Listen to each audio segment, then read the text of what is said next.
Imagine standing on a gritty city sidewalk, a basket clutched in your hands, gazing up at a sky where eggs are tumbling down like fragile bombs. Each one you catch feels like a small victory, but too many slip through, shattering on the pavement, splattering yolk across your shoes.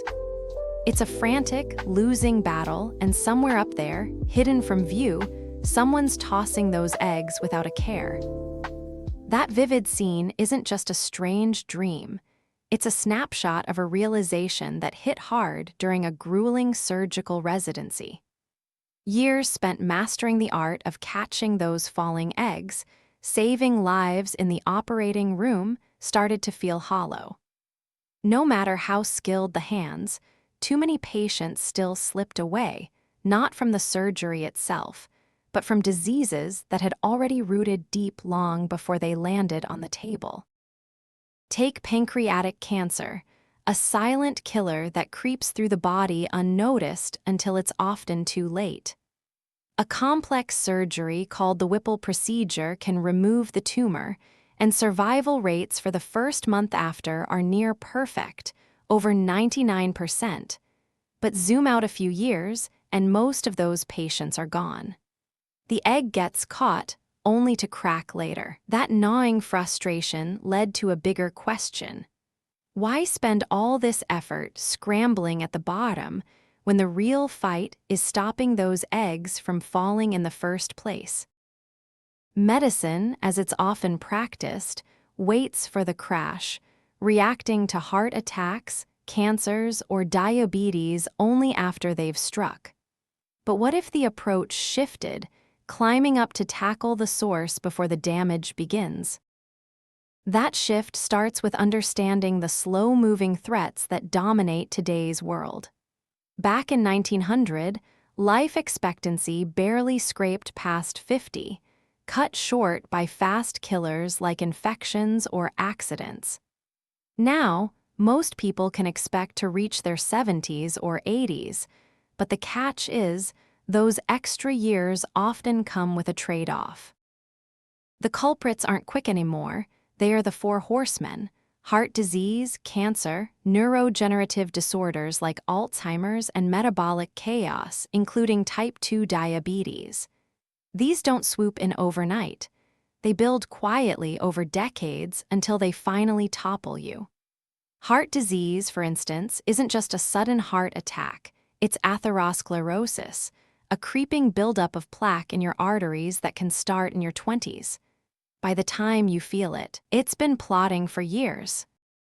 Picture a 36-year-old standing on a beach, fresh off a 21-mile swim from Los Angeles to Catalina Island, a grueling 14-hour haul against the current. Exhausted but proud, he's holding a cheeseburger when his wife teases, "You should work on being a little less, not thin." The mirror confirms it: 210 pounds, a far cry from the lean teenage boxer he once was. Blood tests pile on the bad news: insulin resistance, a stepping stone to diabetes, and testosterone levels so low there in the bottom, 5% for his age. Despite swimming marathons and eating what he thought was decent, his body was signaling trouble. His family history didn't help, uncles dropping from heart attacks in their 40s. That moment on the sand sparked a mission: figure out why this was happening and how to turn it around. The deeper dive revealed a stark truth. Medicine as we know it, call it medicine 2.0, excels at patching up emergencies. Broken bones, infections, trauma, it's got those covered, thanks to antibiotics, surgeries, and quick fixes that have stretched lifespans. But against these slow horsemen, it's like bringing a Band-Aid to a siege. The system waits for a diagnosis, say an HbA1c of 6, 5% to flag diabetes, then rolls out drugs and insulin to manage it. At 6, 4%, you're pre-diabetic, told to maybe exercise a bit and check back later. That's not early enough. Metabolic trouble starts years before those numbers hit, and waiting for the official label is like letting the fire spread before grabbing a hose. Enter Medicine 3.0, a rethink that's all about getting ahead of the curve. It's not about reacting to symptoms, it's about digging into risks and acting before the eggs even leave the ledge.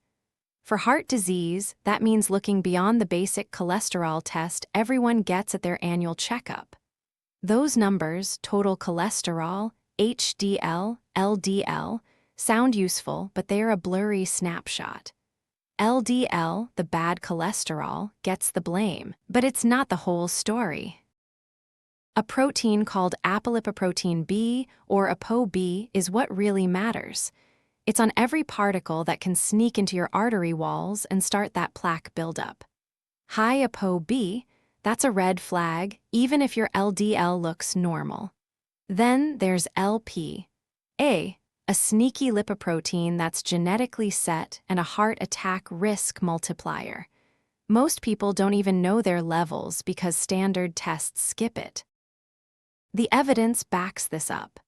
Studies show ApoB tracks heart disease risk better than LDL alone, and LP, A, can double or triple your odds of a cardiac event, especially if it's high, like it was for that guy on the beach. His LP-A was off the charts, a ticking bomb he didn't see coming. Medicine 3.0 says test for these early, in your 30s or even 20s, not after your first chest pain. Pair that with a calcium scan, a quick CT that spots plaque in your arteries, and you've got a clearer picture of what's brewing. A score above 0 at age 40 isn't normal, it's a call to action. But it's not just about fancy tests. The real power lies in what you do every day: exercise, food, sleep, and even how you handle your emotions. Start with exercise, the heavyweight champ of longevity. It's not just about staying trim or looking good, it rewires your body at the cellular level. Mitochondria, those tiny power plants in your cells, get a boost, churning out energy more efficiently. Insulin sensitivity improves, slashing diabetes risk. Inflammation drops, easing the strain on your arteries. One massive study tracked over 400,000 people and found that regular exercise, about 150 minutes a week, cuts your risk of dying early by 30%. That's not a pill, it's sweat. The trick is doing it right. High-intensity sprints are great for some, but for longevity, there's something called Zone 2 training. It's a steady pace, think brisk walking or cycling, where you can still talk but feel the effort. Aim for about 65% of your max heart rate, say 120 beats per minute if you're 40. It's not sexy, but it trains your body to burn fat over sugar, keeping those mitochondria humming. 3 hours a week can transform your metabolic health. Then add strength training, lifting weights, or hauling groceries, because muscle matters. After 30, you lose 3–8% of it per decade unless you fight back. Weak muscles mean frailty, falls, and a ticket to the nursing home. Take the centenarian decathlon, a way to picture this. It's not a real competition, it's a mindset. Think of 10 things you want to do at 100.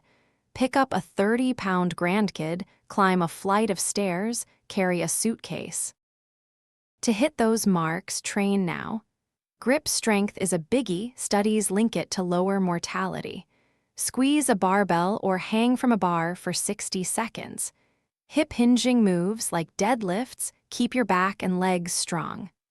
One 70-year-old started with 20-pound dumbbells and worked up to 50, still hiking with his kids at 85.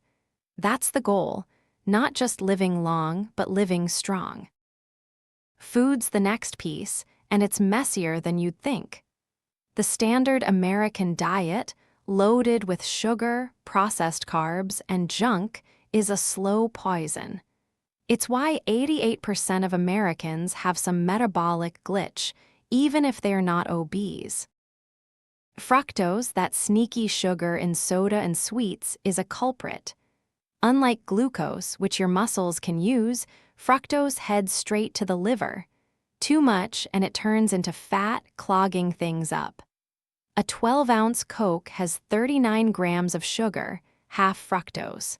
Knock back a few daily, and your liver's drowning, pushing you toward insulin resistance. But there's no magic diet fix. Low carb works for some, Mediterranean for others. The key is figuring out what keeps your blood sugar steady. Continuous glucose monitors, little patches that track your levels 24/7, show how your body reacts. One guy saw his glucose spike to 180 after oatmeal, a healthy breakfast, but stay flat at 90 with eggs and avocado. Another tanked with rice, but sailed through with sweet potatoes. It's personal, and those gadgets cut through the guesswork. Aim for under 100 milligrams per deciliter most of the time, with small bumps after meals. Protein's a sleeper hit, especially as you age.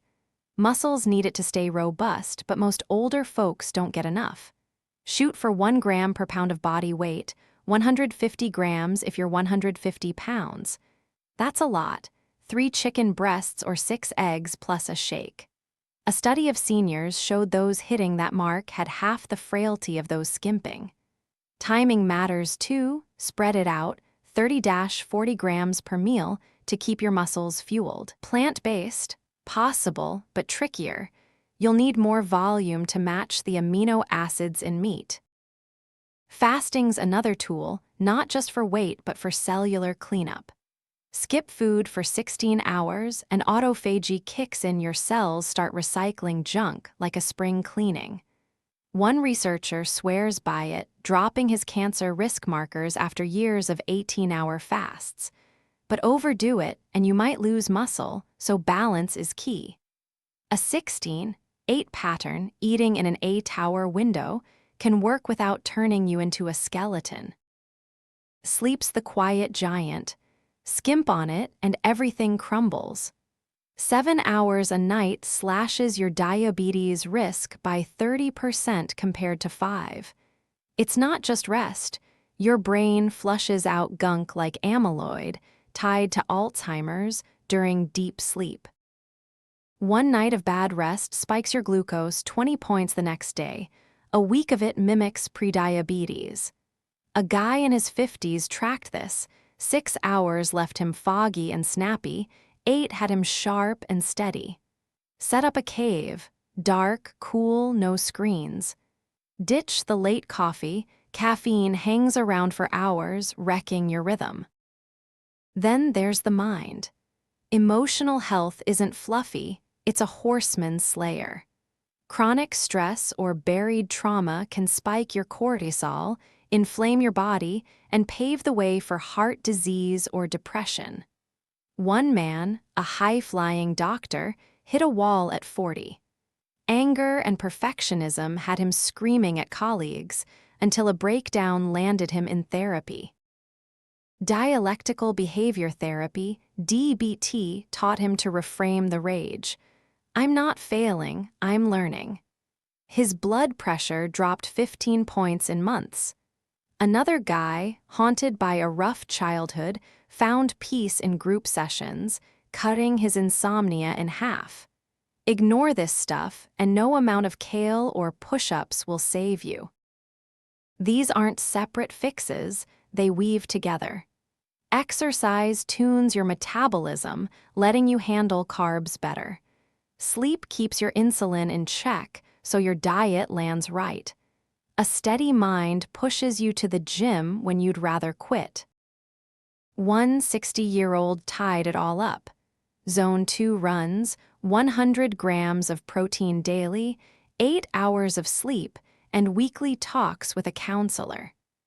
At 65, he's outpacing his 40-year-old self, hiking trails he couldn't touch back then. The essence of it all? Longevity isn't about dodging death forever. It's about stacking the deck for more good years. Medicine 3.0 hands you the tools. Early tests like a POB or calcium scans, moves like Zone 2 and deadlifts, food tweaks via glucose tracking, sleep as a sacred ritual, and emotional work to glue it together. Start now, and those eggs might never fall. At 80, you're not just alive, you're chasing grandkids up the stairs, grinning. That's the win.